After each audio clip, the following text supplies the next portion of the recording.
సామెత 28:20 నమ్మకమైన వానికి దీవెనలు మెండుగా కలుగును. కొంతమంది ఈర్ష్యపడుతూ ఉంటారు, అసూయపడుతూ ఉంటారు. ఏమండి, ఆ వ్యక్తికి అంత దీవెనలు ఎలా వచ్చాయి, ఇతనికి ఇలా ఎందుకు? నమ్మకంగా ఉన్నాడేమో, దేవుడు అతను ఆశీర్వదించాడు. ఆ ఉద్యోగస్తుడు దీవించబడ్డాడు. నువ్వు సంతోషించి అతను చూసి అసూయపడితే నీకున్నది కూడా దేవుడు తీసేస్తాడు. అలాగే ఒక సేవకుడు దీవించబడ్డాడు అనుకోండి, అతను నమ్మకస్తులుగా ఉన్నాడేమో, దేవుడు అతను దీవించాడు. నువ్వు నమ్మకంగా ఉండు నేర్చుకో, నువ్వు యథార్థంగా ఉండు నేర్చుకో, ఆ కాడి మోయి, అప్పుడు నీకు కూడా బ్లెస్సింగ్స్ దేవుడు దయచేస్తాడు. అంతకన్నా గొప్ప దీవెనలు. నమ్మకమైన వానికి దీవెనలు మెండుగా కలుగును. ధనవంతులగుటకు ఆతురపడేవాడు శిక్షణ అందకపోడు. ధనం కొరకు ఆతురపడ్డావా, నువ్వు శిక్ష పొందుకుంటావు. కానీ నమ్మకముగా దేవుడిచ్చిన పనిని చేస్తున్నావా? అది ఉద్యోగం అయినా, అది చదువు అయినా, పేరెంట్స్ నమ్మి నిన్ను కాలేజీకి పంపిస్తే బాగా చదువు, మంచి మార్కులు తెచ్చుకో, మంచిగా రిజల్ట్స్ తెచ్చుకో, సాధించు.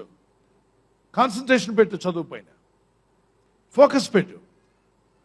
బాగా ప్రార్థనలో ముందుకు రాణించడానికి ప్రయత్నించే. నమ్మకమైన వారికి దీవెనలు మెండుగా కలుగును. ఒకసారి 2 చేతుల పైకి చెప్పండి.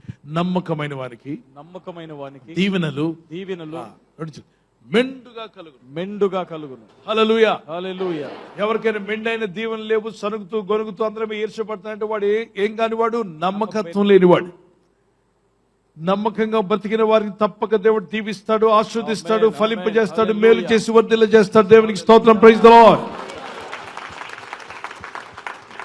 దేవుని ముందు నమ్మకంగా ఉండు, పేరెంట్స్ విషయంలో నమ్మకంగా ఉండు, నీ పనిలో నమ్మకంగా ఉండు. నీకు ఏదైనా ఎవరైనా పైసలు ఇస్తే ఆ 5 పైసలతో సహా లెక్కగట్టి మెజర్మెంట్ చేసి మీ పేపర్ మీద రాసుకుని ఇచ్చేసేయండి. మళ్ళీ చెప్తున్నాను, డబ్బు దగ్గర money can cancel many good relationships. అన్ని కూడా పాడు చేస్తుంది. కాబట్టి డబ్బు విషయంలో చాలా జాగ్రత్తగా లెక్కలు వేసి మరి ఇచ్చేసేయండి. ఎవరైనా ₹1,00,000 మీకు ఇచ్చారా, 10,000 మీకు ఇచ్చారా, అది మీరు ఇంత ఖర్చు పెట్టాక తీసుకొని రమ్మన్నారా, దానిలో ఖర్చు పెట్టి మిగిలిన దాన్ని 1/2 పైసా కూడా ఉంటుంది, పావలా కూడా మీరు లెక్క పెట్టి మీరు తిరిగి ఇచ్చారనుకోండి, అవతల వ్యక్తి ఏం కలుగుతుంది? నమ్మకం కలుగుతుంది.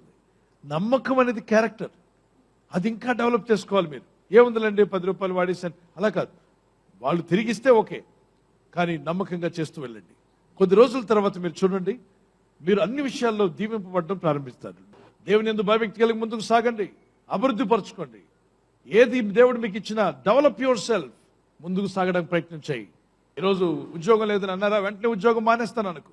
వ్యాపారంలో తేడా వచ్చిందా, వెంటనే అడ్డం తిరక్కు. ఇంట్లో ఏదైనా తేడా వచ్చింది, ఇంట్లో పారిపోతాను అనుకో. నో, దేవుని బిడ్డలారా, సహనం కలిగి ఉంటే మీరు మేలు పొందుకుంటారు, ఓర్పు కలిగి ఉంటే ఆశీర్వదించబడతారు. తొందరపాటు, ఓర్పు లేక చాలా మంది జీవితాలు నష్టపోయారట. ఓర్పు గొప్ప ఉపద్రవాలు జరగకుండా కాపాడుతుంది అన్నాడు. భార్య ఓర్చుకుంటే కుటుంబం నిలబడుతుంది, భర్త ఓర్చుకుంటే బిడ్డలు, కుటుంబం మంచి పేరు కలిగి ఉంటారు. ఓర్పు అనేది మేలు కలిగిస్తుంది అన్నవారు మరొకసారి గట్టిగా దేవునికి స్తోత్రం చెప్పగలరా?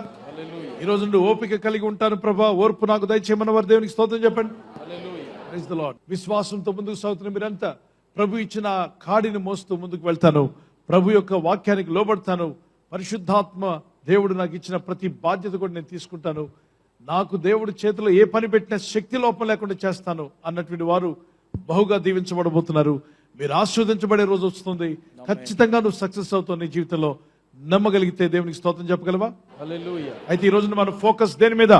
వాక్యం పైన, ప్రార్థన మీద, క్రీస్తు మీద ఫోకస్ పెడతాను. వాళ్ళ చేతుల పైకి ఎత్తండి. Let's pray. ప్రభా, ఈరోజు ఎవరైతే తీర్మానం చేసుకుంటున్నారో, మిక్కిలి చిన్న విషయాల్లో నమ్మకంగా ఉంటేనే మిక్కిలి గొప్ప విషయాలకు మమ్మల్ని నడిపిస్తావు. గొప్ప విషయాల్లోకి మేము ఎదగాలి అంటే మేము చిన్న విషయాల్లో నమ్మకంగా ఉండాలి ప్రభా. ఆ నమ్మకత్వం మాకు దయచేయండి, మమ్మల్ని ఆశీర్వదించండి. నీ ప్రజలను దీవించి ఆశీర్వదించి నీ సాక్షులుగా నిలబెట్టి వాడుకోమని, మీ నామాన్ని హెచ్చించుకోమని, నీ ప్రజలందరినీ ఆశీర్వదించమని, ఈ రాత్రి నెమ్మదితో పండుకొని సురక్షితంగా కాపాడబడినట్లుగా నీ అగ్ని కంచి వేసి మమ్మల్ని కాపాడండి. మీ చిత్తములో కొనసాగే కృప మా అందరికీ దయచేయమని, యేసుక్రీస్తు ప్రశస్త నామములో వీరందరికీ చక్కని నిద్ర దయచేసి తెల్లవారు లేచి కృపను మాకిమ్మని క్రీస్తు నామములో అడిగి వేడుకుంటున్నామా పరలోకపు తండ్రి. ఆమేన్, ఆమేన్. ఈ వాగ్దాన్ని మీతోనే ఉంచుకోకుండా లైక్ చేయండి, షేర్ చేయండి.